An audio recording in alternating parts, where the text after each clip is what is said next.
ليكيب سلام عليكم. جيتكم اليوم بوصفة مقروط الكشري اللي هو سلطان الميدة. يجي بس كما راكم تشوفوا وناجح من أول تجربة. اللي هنا نروحوا لطريقة التحضير. نبداو بسم الله على بركة الله. نبداو هنا بعجينة الغرس. نحتاجو كيلو غرس يكون منقي وكما راكم تشوفوا، ونزيدو له هنايا القرفة ومغرفة زبدة، ونزيدو له هنايا الججلانية. فوالا شوفوا كيف يجي طري بسم الله ما شاء الله.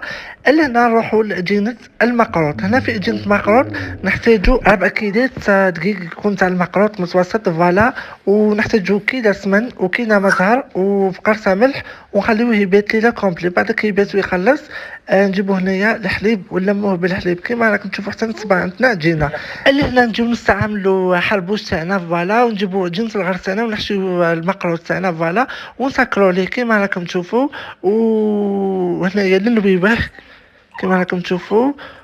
وهنا نجيو نطبعوه بالمول تاع المقروط، ولا تحبوا تنقشوه ولا لكم حريه الاختيار. ونعدوا على لي كوتي كيما راكم تشوفوا. ولا هنايا نجيو نقسموه على شكل مقروطات، وندخلوا هنايا المقروط تاعنا يطيب على اعلى درجه. نطيبوه من التحت، كي يطيب من التحت نحمروه من الفوق. وهذه شوفوا المقروط تاعي كيفاه جا. وهذه بسم الله يا ربي تجربوه للعيد وتشاركوني تطبيقاتكم. هنا وصلنا لافان تاع الفيديو، وانتظروني في وصفات قادمه ان شاء الله.